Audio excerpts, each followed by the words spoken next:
Hello friends, आज की class में देखेंगे डीएलएड द्वितीय सेमेस्टर विज्ञान विषय के 2020 प्रीवियस ईयर पेपर सॉल्यूशन को। आइए स्टार्ट करते हैं। वस्तुनिष्ठ प्रश्न का पहला प्रश्न है, जूल का मात्रक है। विकल्प अ है कार्य का, विकल्प ब है ऊर्जा का, विकल्प स है कार्य और ऊर्जा दोनों का, विकल्प द है शक्ति का। राइट आंसर स है कार्य और ऊर्जा दोनों का। एक्सप्लेनेशन है, सरल शब्दों में ऊर्जा को कार्य करने की क्षमता के रूप में परिभाषित किया जा सकता है। ऊर्जा का SI मात्रक जूल है। कार्य, जब किसी वस्तु पर बल लगाया जाता है तो उसमें विस्थापन उत्पन्न हो जाता है। इस लगाए गए बल व विस्थापन के गुणनफल को कार्य कहते हैं। प्रश्न 2 है, रबी की फसल है। विकल्प अ है मक्का, विकल्प ब है ज्वार, विकल्प स है बाजरा, विकल्प द है चना। राइट आंसर द है हमारा चना। रबी की फसल में आता है गेहूं, चना, मटर, जौ, सरसों।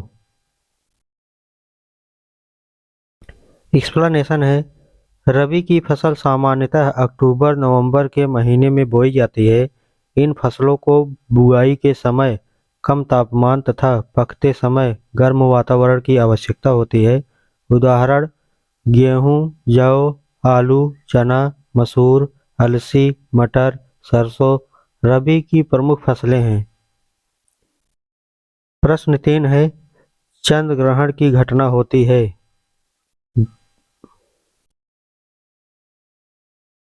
विकल्प अ है अमावस्या के दिन, विकल्प ब है पूर्णिमा के दिन, विकल्प स है अमावस्या की रात, विकल्प द है कभी भी।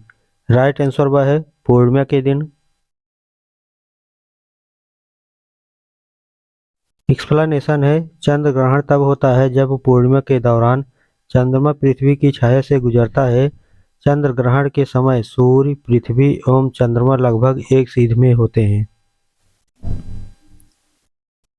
प्रश्न 4 है, डीपीटी के टीके से बचाव होता है। विकल्प अ है डिप्थीरिया का, विकल्प ब है काली खांसी का, विकल्प स है टिटनेस का, विकल्प द है उपयुक्त तीनों का। राइट आंसर द है उपयुक्त तीनों का।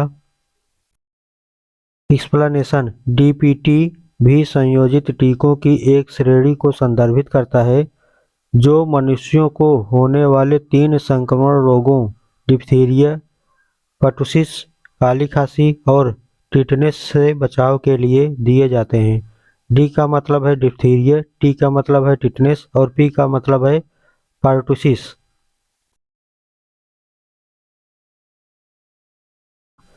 प्रश्न 5 है, CaSO4 में Ca की संयोजकता है। विकल्प अ है +1, विकल्प ब है +2, विकल्प स है -2, विकल्प द है -1। राइट आंसर ब है +2। एक्सप्लेनेशन है, CaSO4 कैल्शियम सल्फेट में कैल्शियम Ca20 होता है जो 2882 जोड़ेंगे तो 20 आएगा, 8 2 10, 10 8 18 2 20। बाहरी कक्षा में इलेक्ट्रॉन की संख्या बराबर 2 संयोजकता बाहरी कक्षा में उपस्थित इलेक्ट्रॉन संख्या संयोजकता कहलाती है। अतः संयोजकता उपस्थित इलेक्ट्रॉन इक्वल टू 2 होगी। अतिलघुत्तरी प्रश्न, प्रश्न 6 है, नाभिकीय ऊर्जा किसे कहते हैं? इसका उपयोग क्या है? उत्तर है, हेडिंग है नाभिकीय ऊर्जा। जब कोई भारी नाभिक 2 या 2 से अधिक हल्के नाभिकों में टूटते हैं, अर्थात नाभिकीय विखंडन होता है, या 2 या 2 से अधिक हल्के नाभिक मिलकर भारी नाभिक का निर्माण करते हैं, अर्थात नाभिकीय संलयन होता है, दोनों ही प्रक्रियाओं के दौरान प्रचुर मात्रा में ऊर्जा प्राप्त होती है, जिसे नाभिकीय ऊर्जा कहते हैं। प्रश्न 7 है, प्रथम वर्ग के उत्तोलक को उदाहरण सहित परिभाषित कीजिए। उत्तर है, प्रथम श्रेणी का उत्तोलक। प्रथम श्रेणी के उत्तोलक में आलम्ब को आयास एवं भार के मध्य रखा जाता है। उदाहरण, कैंची, पिलास, कील उखाड़ने की मशीन, साइकिल का ब्रेक आदि। प्रश्न 8 है, जल में घुलनशील तथा वसा में घुलनशील विटामिन के 2 उदाहरण लिखिए। उत्तर है, जल में घुलनशील विटामिन बी कॉम्प्लेक्स और सी है तथा वसा में घुलनशील विटामिन ए, डी, ई के है। प्रश्न 9 है, जल प्रदूषण के मुख्य कारण लिखिए। उत्तर है, जल प्रदूषण भारत में व्याप्त सबसे बड़े संकटों में से एक है। इसका सबसे बड़ा स्रोत है बिना ट्रीटमेंट किए सीवेज का पानी। औद्योगिक अपशिष्ट और अन्य प्रमुख कारण हैं सामाजिक और धार्मिक रीति रिवाज, जैसे पानी में शव को बहाने, नहाने, कचरा फेंकने, जहाज़ों में होने वाले तेल का रिसाव, एसिड रेन, ग्लोबल वार्मिंग आदि है। प्रश्न 10 है, वसा को कितने समूहों में बांटा गया है? उत्तर है, खाद्य पदार्थों में कई प्रकार की वसा होती है। इनमें से प्रमुख 3 प्रकार की होती हैं: संतृप्त, सैचुरेटेड, एकल संतृप्त, मोनो अनसैचुरेटेड, और बहु असंतृप्त, पॉली अनसैचुरेटेड। प्रश्न 11 है, दिए गए समीकरण को पूरा कीजिए। CaCO3 प्लस 2HCl, इसको रिएक्शन कराएंगे तो बनेगा CaCl2 plus CO2 plus H2O। CaCO3 को कैल्शियम कार्बोनेट कहते हैं, HCl को हाइड्रोजन क्लोराइड कहते हैं, CaCl2 को कैल्शियम क्लोराइड कहते हैं, CO2 को कार्बन डाइऑक्साइड और H2O को जल कहते हैं। प्रश्न 12 है, भौतिक तथा रासायनिक परिवर्तन में क्या अंतर है? उदाहरण सहित स्पष्ट कीजिए। आंसर है, भौतिक परिवर्तन हेडिंग है, भौतिक परिवर्तन ऐसा परिवर्तन है जिसमें पदार्थ की रासायनिक प्रकृति या रासायनिक पहचान में कोई परिवर्तन नहीं होता है, बल्कि उनके रूप आकार में परिवर्तन होता है, जो भौतिक परिवर्तन कहलाता है, जैसे पानी का जमना, पानी का उबलना, मोमबत्ती का पिघलना आदि। प्रश्न 13 है, भास्मिक ऑक्साइड किसे कहते हैं? उत्तर है, भास्मिक ऑक्साइड या क्षारीय ऑक्साइड बेस ऑक्साइड को कहा जाता है। बेस या भास्मिक ऑक्साइड ऐसे ऑक्साइड हैं जो अम्लीय ऑक्साइड के विरोधी गुण दिखाते हैं और जो बेस या भस्म बनाने के लिए पानी के साथ प्रक्रिया करते हैं या नमक और पानी बनाने के लिए एसिड के साथ प्रतिक्रिया करते हैं। रासायनिक परिवर्तन हेडिंग है, रासायनिक परिवर्तन ऐसा परिवर्तन है जिसमें आणविक संरचना पूरी तरह बदल जाती है और एक नया उत्पाद बनता है। रासायनिक परिवर्तन में परिवर्तन अपरिवर्तनीय एवं अस्थायी होते हैं।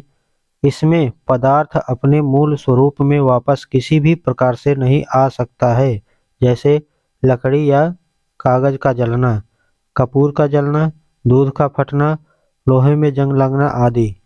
प्रश्न 13 है, मृदा प्रदूषण के स्रोत एवं प्रभाव लिखिए। उत्तर है, मृदा प्रदूषण के स्रोत हेडिंग है, पहला है फैक्ट्रियों कारखानों से निकला हुआ अपशिष्ट पदार्थ, दूसरा है नगर पालिका से निकला अपशिष्ट पदार्थ, तीसरा है कृषि अपशिष्ट हेडिंग है, कृषि में प्रयोग होने वाले अनेक प्रकार के कीटनाशक रसायन आदि, चौथा है आजकल उपयोग में लाई जाने वाली पॉलीथीन। हेडिंग है, मृदा प्रदूषण के प्रभाव। पहला है, मृदा प्रदूषण से अनेक प्रकार के पादप रोग उत्पन्न होता है।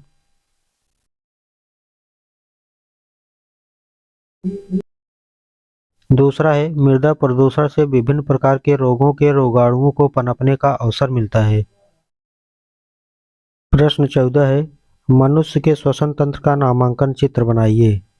तो यहाँ पर चित्र देख लीजिएगा, नासाद्वार, मुख गुहा, ग्रसनी, कंठ, श्वसन श्वसनिकाएं, श्वसनी, श्वसनिका, इस तरफ है श्वास नली, उपस्थित वलय, फुफ्फुस, पसलियां, डायफ्राम। इतना लिख देंगे काफी है।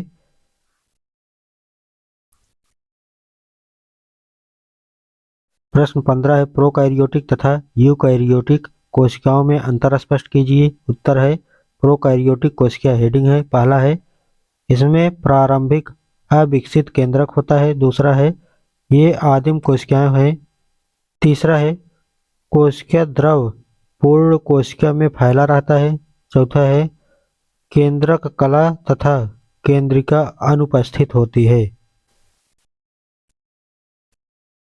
पांचवा है गाल्जी निकाय अंतःप्रद्रव्ययी जलिका लवक तथा माइटोकॉन्ड्रिया अनुपस्थित होते हैं, छठवां है रिक्तिका अनुपस्थित होती है। यूकैरियोटिक कोशिका हेडिंग है, पहला है इसमें पूर्ण विकसित केंद्रक होता है, दूसरा है ये सुविकसित कोशिकाएं हैं, तीसरा है कोशिका द्रव्य कोशिका एवं कोशिका कला के बीच सीमित रहता है। चौथा है केंद्रक कला तथा केंद्रिका उपस्थित होती है। पांचवा है गाल्जी निकाय अंतःप्रद्रव्यी जलिका तथा माइटोकॉन्ड्रिया उपस्थित होता है। छठवां है रिक्तिका उपस्थित होती है। प्रश्न 16 है उत्तोलक क्या है, इसके प्रकार को उदाहरण सहित समझाइए। उत्तर उत्तोलक हेडिंग है। उत्तोलक एक मुड़ी हुई अथवा सीधी मजबूत छड़ होती है जिसे एक बिंदु के सापेक्ष घुमा सकते हैं। आयास, आलंब तथा भार की स्थितियों के आधार पर उत्तोलक 3 प्रकार के होते हैं।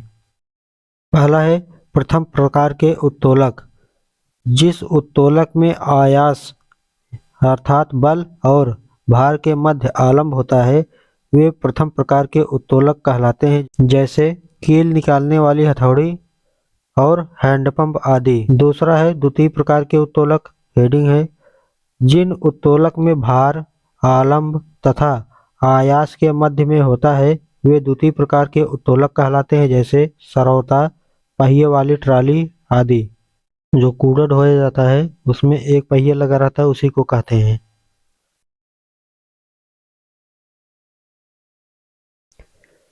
तीसरा है तृतीय प्रकार के उत्तोलक। इस प्रकार के उत्तोलकों में आयास, भार एवं आलंब के बीच में होता है, जैसे चिमटा, चाकू, फावड़ा, झाड़ू, सीढ़ी आदि। प्रश्न 17 है निम्नलिखित के सूत्र एवं एक एक के उपयोग लिखिए। पहला है विरंजक चूर्ण, दूसरा है बेकिंग सोडा, तीसरा है धावन सोडा। ए विरंजक चूर्ण। विरंजक चूर्ण का रासायनिक नाम कैल्शियम ऑक्सीक्लोराइड है। विरंजक चूर्ण रासायनिक सूत्र CaOCl2 होता है। पहला है यह कॉटन टेक्सटाइल उद्योग में लिनन लॉन्ड्री में विरंजित कपड़ों को धोने के लिए उपयुक्त होता है। बेकिंग सोडा इस अणु सूत्र NaHCO3 है जिसका रासायनिक नाम सोडियम बाइकार्बोनेट है। सोडियम बाइकार्बोनेट एक कार्बनिक यौगिक है। इसे मीठा सोडा या खाने वाला सोडा कहते हैं क्योंकि विभिन्न व्यंजनों को बनाने में इसका उपयोग किया जाता है। धावन सोडा जिसका रासायनिक सूत्र Na2CO3 है, इसे धावन सोडा या धोने वाला सोडा भी कहते हैं। इसका उपयोग कपड़े धोने के लिए किया जाता है।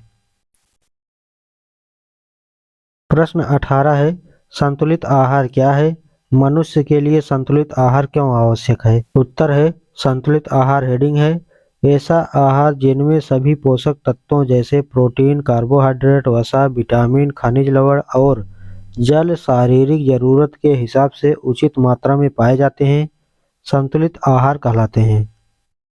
एक विविध संतुलित आहार पोषक तत्वों की कमी से बचने के लिए आपको आवश्यक पोषक तत्व प्रदान करता है। मनुष्य के लिए संतुलित आहार आवश्यक है क्योंकि शरीर में पोषक तत्वों की पूर्ति एवं स्वस्थ एवं तंदुरुस्त रहने के लिए जरूरी है। संतुलित आहार अनेक रोगों और संक्रमण रोगों को रोकने में सहायक होता है। इसमें मौजूद पोषक तत्व रोगों से लड़ने की शक्ति प्रदान करता है। यह मनुष्य की मानसिक क्षमताओं एवं स्मरण शक्ति में वृद्धि करता है। ये रहा विज्ञान विषय के 2020 का पेपर। इस पेपर को डाउनलोड करना है तो आपको लिंक दे देंगे डिस्क्रिप्शन में, वहां से कर लीजिएगा, नहीं तो टेलीग्राम पर मिल जाएगा। आप अपने दोस्तों को भी इसको शेयर कीजिएगा जितना हो सके।